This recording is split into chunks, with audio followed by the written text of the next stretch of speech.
siguro natatakot yung kampo nila Robin Padilla, mga kababayan, na pagdating nung impeachment at maitanong po yung mga kagaya nitong mga ganito, mga bossing, yung mga hindi maipaliwanag na salin ng Vice Presidente, 88 milyon yung kanyang salin. Pero yung mga in and out doon sa kanilang bangko ni Manscarpio, bilyon-bilyon po. Ang laking discrepancy niyan. Kaya, ang nakikita ko, lalong-lalo na yung pagpapalit po ng liderato diyan sa Senate, no? Nila Alan Peter Cayetano, ang dahilan po niyan, dahil po doon sa impeachment, ayaw nila na matuloy, mga kababayan. Although eto, meron silang mga palabas na kesyo matutuloy at maitutuloy, pero nakadepende ho yan kung paano nila lalaruin. Kagaya nung dati po, mga boss Chipamo sir, nung last year, kagaya nun. Sa ilalim naman po yun ng pagiging yang si Aplaska, maaari posible, no, na makasuhan at makulong. Bakit po, mga kababayan? O tingnan nyo. Di ba? Ano yung sabi nila Alan Peter Cayetano nung sa simula pa lang ho, mga kababayan? Sabi nila Alan Peter Cayetano sa simula pa lang po, pinuputukan kami ng mga NBI. Tapos malalaman mo na wala naman palang pagbarel o pagganti doon sa NBI, mga kababayan. Or hindi sila yung mga nauna na nagpaputok. Di ba ho? Sabi dito ni Plaska, tingnan niyo po, ang warning shot po ay isang putok lang po. Sabi, ako po ang nagpaputok ng isang warning shot. Pero sa halip na sila ay magbaba ng baril, dahil nga po ang sabi ni Aplaska, itinaas daw po yung baril ng mga NBI No, itinaas daw po ng NBI yung kanilang baril, kaya yun daw po ang dahilan kung bakit siya nagpaputok, mga bossing. No? Baka siguro yung mama, mali-mali, makakita ng konting kilos o galaw, bigla na magpapaputok. Ngayon, pero sa halip na sila ay magbaba ng baril, sila po ay nagpaputok papunta sa amin, so nagkaroon na po ng palitan ng putok. Yan po yung palabas nila, mga kababayan. Kaso po, itong si DILG, John Vic Remulla, he opened the door and asked, sino ka? Tapos bumalik yung NBI agent, sinabi na kami po ay NBI o NBI, bigla ka pa ding nagpaputok. Magpapaputok ka sa alagad ng batas? Papaputukan mo sila? Di ba? So, he fired 3 shots toward the vicinity of the NBI agent. At ito pa malala, mga kababayan. Kaya masasabit talaga yung pangalan ni Boss Jinggoy dito. Dahil si Boss Jinggoy ang nagsasabi na itago mo yung CCTV, itago yung CCTV. No? Tapos yung unang mga binanggit ni Aplaska, wala pong CCTV na nakatutok sa amin.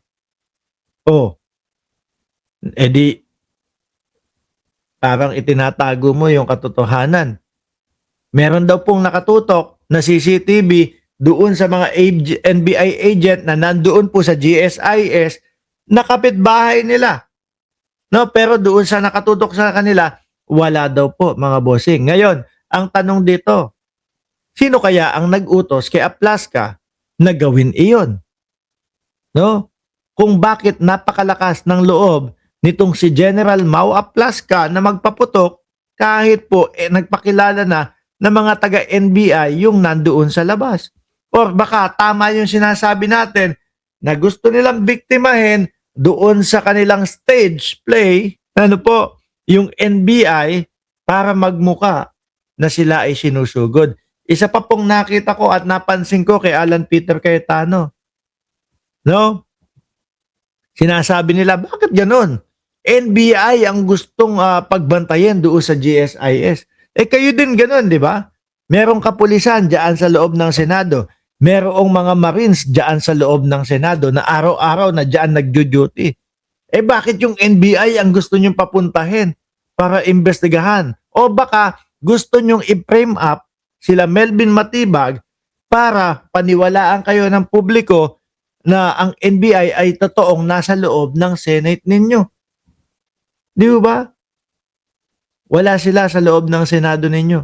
Nandoon sila sa GSIS, katabing building, pero hindi sa Senado. Ang tanong ko ho ulit mga kababayan, kagaya nung tanong ko na nauna, sino kaya ang nag-utos kay Aplaska para magpaputok ng mga barel sa mga taga-NBI na alagad ng batas? 32 ho mga bossing. At nakita ko yung mismong CCTV, una 3. Tapos pumunta, umatras siya doon sa may mga Marines, tsaka niya pinaputukan po yung salamin. Oh, hindi na warning shot yun, boss. No? At kaya lalong iniisip ng mga kapwa natin Pilipino na gawa-gawa ninyo lang iyon. Ngayon, ano ang katahantungan? Ngayon, ang hatol kay Aplaska, mga kababayan, ay 6 na buwan na pagkaka-suspindi po, mga boss chief amo sir. Pero ako ho ay naniniwala, iimbestigahan ito. Dahil po yung 32 putok, hindi po basta-basta yon at hindi po basta na lang hahayaan.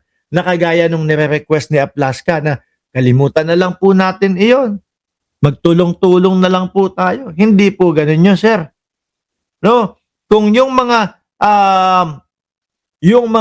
nadadala ng kalanguan ng kalasingan, no? Yung kapag yung mga bagong taon, mga nagpapaputok, nadadala sila ng happy-happy nila, bang, bang. Yun nga nakukulong yung mga yun Yan pa kaya 32 na putok ng barel. At kung hindi ako nagkakamali, nakatutok sa NBI yung mga pagpapaputok. Ako ho ay naniniwala mga kababayan, hindi ngayon, pero for sure pinag-aaralan na ngayon ng NBI kung ano ang ikakaso dito kay Aplaska. So kung meron man mga nag-utos dito kay Aplaska para doon sa inyong mga pansarili, nako dapat sagutin nyo ang pamilya nito. Kasi the moment na napatunayan na talagang yung mga pagpapaputok niya ay nakadiretso o patungo doon sa mga NBI, posibleng makasuhan ito. No? Posibleng homicide ang ikaso dito ng NBI. Alam niyo, napapansin ko mga kababayan halos karamihan po ng mga sumasama o halos karamihan po nung napupunta doon sa kampo ng mga DDS, napapariwara po, nasisira po ang buhay mga kababayan. Kagaya na lang nito, ito pasira na ho ang buhay nito mga bossing. Alangan namang palipasin o hayaan lang po iyon mga kababayan. Siyempre hindi ho. 'Di ba? Hindi ho. Talagang iimbestigahan at papanagutin po yan kung lumabag po talaga yung ginawa niya sa batas, mga bossing. Grabe. Tsaka isa pa ho mga kababayan, ang napansin ko din po yung tipo bang patay yung ilaw, pinapatay ni Senator Alan Peter Cayetano yung ilaw, samantalang sila yung sinasabing pinuputukan, samantalang sila yung dapat po merong bukas na ilaw para makatakbo sila kung saan man sila gustong pumunta. Di ho ba mga kababayan? Pero hindi. Pag mamalaki pa ni Alan Peter Cayetano, pinapatay ko po yung ilaw. Bakit? Para hindi kayo makatakbo ng malayo, para yung mga pupuntahan ninyo ay hindi nyo makita, para yung mga dadaanan ninyo ay hindi nyo makita. Yun ba ang dahilan, Peter Cayetano? Di ba? Balubaluktot po, no? Yung mga nila, yung mga palabas nila. Kaya ang mamamayang Pilipino iniisip, mga kababayan, stage po ito. Gawa-gawa lang po nila itong mga ito, mga kababayan. At ito pa ho, mga bossing, Robin Padilla naman po. No? Syempre sila ho kasi mga kababayan yung nandyan Syempre na magtutulong-tulong po yung mga yan. Robin Padilla, mga bossing, bayani ang tawag dito kay General Mau Aplaska, mga bossing. No? Yung naratibo nila, mga kababayan, onok ng putik na yan. Ilan yung putok? 32 yung putok. Saan ipinaputok? Sa ghost. sa mga sa mga anino. Hindi, sa mga NBI po. Ngayon, ang sinasabi ni Robin Padilla, nagsagip daw po na sa mga buhay ng nasa loob at labas ng Senado. Eh di wow, ano ba naman yan mga DDS? Alam nyo, alam na ng mamamayang Pilipino kung ano ang katotohanan at kung sino ang unang pumutok. Ngayon sasabihin mo nagsagip, no? 32 na warning shot, sasabihin mo nagsagip. Tapos malalaman mo sa kanya nang galing yung unang pagpapaputok. Yung NBI nakita mo doon sa mga video, halos hindi hindi magkanda ugaga kung saan sila magtatago habang pinuputukan ni Aplaska. 'Di ba? Oh, gusto nilang iligtas ngayon mga kababayan kasi po, bakit? Oh, baka sila ang nagpahamak sa tao na ito. To, nagsagip sa mga buhay ng nasa loob at labas ng Senado. Senator Robin Padilla defended the warning shot fired by Acting Sergeant at Arms Mau Aplaska at the NBI during the gunfire incident in the Senate May 13, claiming that his act saved the lives and de-escalated the situation. Sa kanya nga nagsimula Sa kanya nga nanggaling yung pagpapaputok at tingin ko mga kababayan, kung gumanti man ang NBI at kung rumesbak man ng putok ang NBI, mga bossing, ay dahil po yun doon sa pagpapaputok ni Aplaska. Kumbaga, siya ang nagsimula nung gulo. Di po ba? O eto daw po yung pahayag ni Senator Robin Padilla. Naku, asawa talaga ni Mariel, Ang taong ito ang nagsagip sa mga buhay ng nasa loob at labas ng Senado. Ang warning shot niya ay warning shot ng NBI at ang warning shot niya at warning shot ng NBI ang nagpakalma ng sitwasyon at nagpatunay na friendly forces sila pareho. Friendly forces tayo! Magkaibigan tayo! O eto, ilan yung nakuha ang tingga? 32 daw. Ibang klase talaga si Boss Binoy. Ano po, mga kababayan? Friendly shot, no? Sandali. Psst, uy! Nag-warning shot na ako, ha? Kaibigan nyo ako. Kami din, NBI, magwa-warning shot. Bang! No? Tapos sabay, atras si Aplaska. Sira yung salamin Ibang klaseng magpaliwanag. Ang warning shot niya at warning shot ng NBI ang nagpakalma ng sitwasyon at nagpatunay na friendly forces sila. Pareho at nagkulang sa tamang koordinasyon at komunikasyon ang kanilang mga pinuno. Sandali lang.